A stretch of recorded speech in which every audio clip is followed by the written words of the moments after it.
नाज़रीन गिरामी अस्सलामु अलैकुम वरहमतुल्लाहि वबरकातुहू। आज की बात ख़ास बात में आप लोगों का इस्तकबाल है। नाज़रीन गिरामी, मैं अंसार अज़ीज़ नदवी इस वक्त दिन भर से आई हुई कुछ अहम तरीन ख़बरों की तफसीलात लेकर आप लोगों की खिदमत में हाजिर हूँ। तफसीलात में जाने से पहले आप लोगों से जो दरख्वास्त होती है उस पर तवज्जो करने की अपील करूँगा। आइए पहली खबर की जानिब बढ़ते हैं। लोकसभा में आज आइन पर बहस का आगाज़ हुआ और पहले ही दिन कांग्रेस रुकने पार्लियामेंट प्रियंका गांधी ने कुछ इस अंदाज में बरसर इख्तिदार तबके को कटहरे में खड़ा किया कि सभी देखते रह गए। प्रियंका गांधी की ये तकरीर पार्लियामेंट में उनकी पहली तकरीर थी, इसलिए भी लोग उनके मौजू पर मबनी बर मौजू गुफ्तगू की तारीफ कर रहे हैं। बहस की शुरुआत राजनाथ सिंह ने की और उन्होंने कांग्रेस को हदफ तनकीद बनाया, लेकिन फिर प्रियंका गांधी और अखिलेश यादव ने अच्छी तरह मौजूदा हुकूमत को निशाने पर लिया। सुप्रीम कोर्ट ने जुमा को पंजाब के किसान रहनुमा जगजीत सिंह डलेवाल की सेहत की हालत बिगड़ने पर तशवीश का इजहार किया है, जो कि 17 दिन से एहतिजाज पर हैं।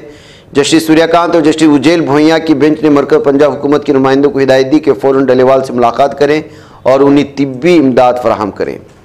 हाथरस में दलित कुंबे से ताल्लुक़ रखने वाली एक बेटी के साथ हुई बर्बरियत की 4 साल मुकम्मल हो चुकी है, लेकिन मुतासिरा कुंबा अब भी खौफ के साए में ज़िंदगी गुजारा। इस मामले में कांग्रेस रुकने पार्लियामेंट राहुल गांधी ने इज़हार फिक्र किया। उन्होंने आज हाथरस पहुंचकर मुतासिरा कुंबे से न सिर्फ मुलाकात की बल्कि उनके साथ खड़े रहने का यकीन भी दिलाया है। राहुल गांधी की क़यादत में जब कांग्रेस ने भारत जोड़ो यात्रा निकाली थी तो उस दौरान की कई तस्वीरें लोगों के जहन में अब भी ताज़ा है। कुछ ऐसी तस्वीरों में से एक तस्वीर थी जब कुछ बच्चे राहुल गांधी को अपने गुल्लक यानी मनी बैंक तोहफा में पेश करते हैं। इन बच्चों का ताल्लुक मध्य प्रदेश से था। अफसोसनाक तौर पर उनके वालिदैन की मौत वाक़ हो चुकी है। कुछ मीडिया रिपोर्ट्स में इसे खुदकुशी का वाक़या बताया जा रहा है, लेकिन कांग्रेस ने इसे नरेंद्र मोदी की नफरत अंगेज सियासत का नतीजा करार दिया। साथ ही कहा है कि खुदकुशी नहीं बल्कि कत्ल है और इसके लिए जिम्मेदार नरेंद्र मोदी है। मुस्लिम मुनाफरत पर मबनी बयान देने वाले इलाहाबाद हाईकोर्ट के जज जस्टिस शेखर कुमार यादव के खिलाफ अपोजिशन अराकीन पार्लियामेंट ने तहरीक मुआख़ज़े की पेशरफ्त कर दी है। तकरीबन 5 दर्जन अपोजिशन अराकीन ने पार्लियामेंट ने जस्टिस शेखर यादव के खिलाफ मुआख़ज़े की तहरीक चलाने से मुतालिक नोटिस राज्यसभा में दिया है। बिहार पब्लिक सर्विस कमीशन के 17वें मुश्तरका इब्तिदाई इम्तिहान को जुमा के रोज़ रियासत के 912 मराकज़ पर मुनक़िद किया गया। इन मराकज़ पटना के 60 इम्तिहानी मराकज़ भी शामिल थे। इस इम्तिहान के लिए 4.80 लाख उम्मीदवारों ने दरख्वास्त दी थी। राहुल गांधी ने लोकसभा में अपनी बहन और कांग्रेस की जनरल सेक्रेटरी प्रियंका गांधी के खिताब को अपने पहले खिताब से बेहतर करार दिया है। प्रियंका गांधी का पहला पार्लियामानी खिताब था जिसमें उन्होंने हुकूमत को मशवरा दिया कि माजी के मसाइल पर बात करने के बजाय मौजूदा मसाइल पर तवज्जो दी जानी चाहिए। दिल्ली असेंबली इंतखाबात की सरगर्मियों में मजीद जान फूंकते हुए कांग्रेस ने आज अपने उम्मीदवारों की पहली फहरिस्त जारी कर दी। इस फहरिस्त में कांग्रेस ने 21 उम्मीदवारों का ऐलान किया, जिनमें कई बड़े नाम शामिल हैं। जारी फहरिस्त में सबसे अहम नाम संदीप दीक्षित का है, जो कि अरविंद केजरीवाल के खिलाफ नई दिल्ली असेंबली सीट से इंतखाब लड़ेंगे। रिजर्व बैंक ऑफ इंडिया को जमेरात 12 दिसंबर 2024 की दोपहर रूसी जबान में एक धमकियामेज ईमेल मौसूल हुई है, जिस बैंक को बम से उड़ाने की धमकी मिली। ये ईमेल आरबीआई की सरकारी वेबसाइट पर मौसूल हुआ था। इस वाक़े के बाद मुंबई के MRA मार्ग पुलिस स्टेशन में नामालूम मुलजिम के खिलाफ केस दर्ज कर लिया गया है। इबादतगाह एक्ट 1991 से मुतालिक अर्जी पर समाअत करते सुप्रीम कोर्ट ने जो आज हुक्म जारी किया उसे जमीयत उलमा हिंद के सदर मौलाना अरशद मदनी ने इंतहाई अहम और काबिल कदर करार दिया है। उन्होंने एक बयान में कहा कि उम्मीद है इस फैसले से मुल्क में फिरकावारियत और बदअमनी फैलाने वालों पर रोक लगेगी। सुप्रीम कोर्ट ने कल यानी 12 दिसंबर को कहा कि जजों में दिखावे की कोई गुंजाइश नहीं। अदालत ने जुडिशियल सर्विस ज्वाइन करने वाले लोगों को सोशल मीडिया इस्तेमाल करने से गुरेज करने का मशवरा दिया। मध्य प्रदेश हाईकोर्ट के 2 खवातीन अदालती अफसरान को बरतरफ करने के फैसले के खिलाफ अस्कुत नोटिस केस की समाअत करते हुए जस्टिस BV नागरत्ना की सरबराही वाले बेंच को 2 अफसरान में से एक की फेसबुक पोस्ट मिली, जिसमें उन्होंने अदालतों के बारे में अपने तजुर्बात को फेसबुक पर शेयर किया था। शाम में बगावत के बाद सियासी और कौमी शनाख्त की तब्दीली का अमल शुरू हो चुका है। दिल्ली में वाक़ शाम की सिफारतखाने ने अपना पुराना कौमी परचम उतार कर दूसरा झंडा लगा दिया। इक़दाम सिफाती तौर पर इस बात का इंदिया देता है कि हिंदुस्तान में शाम की सिफारतकारों ने नई हुकूमत को तस्लीम कर लिया है।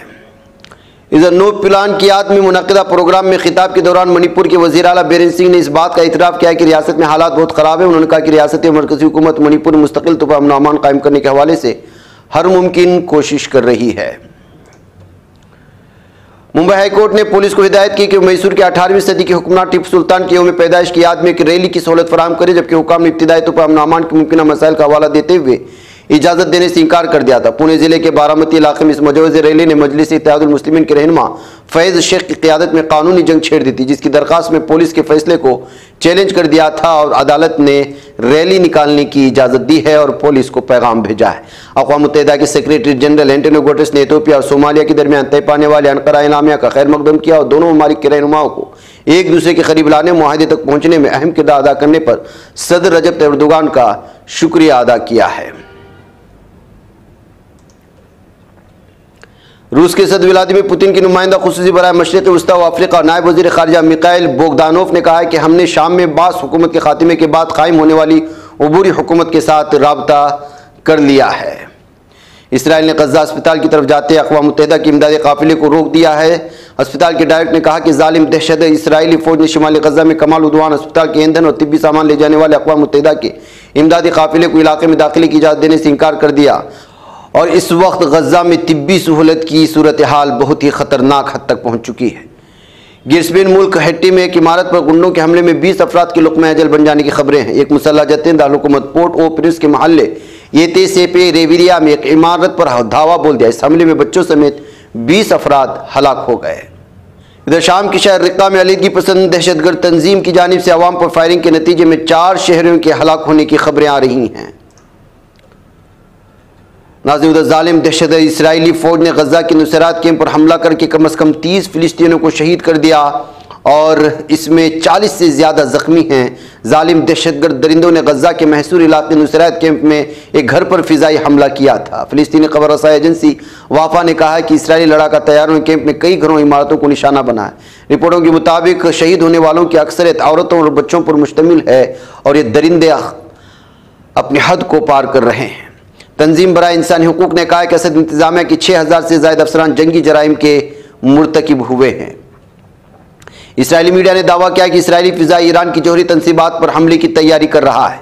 खबर में वाज़ेह किया गया है कि अपना नाम खुयाफ रखने वाले फौजी हुकाम ने मशरिक़ वस्ता में होने वाली पेशरफ्त के बारे में प्रेस को आगाह किया और हो सकता है कि इस वक्त इसराइली फ़िज़ा या ईरान की जौहरी तनसीबात पर पूरी तरह से हमला कर दे। नाज़रीन गिरामी, आज की बात खास बात में इतना। इंशाअल्लाह फिर आप लोगों से मुलाकात होगी। मुझे इजाज़त है। अस्सलामु अलैकुम रहमतुल्लाहि व बरकातुहू।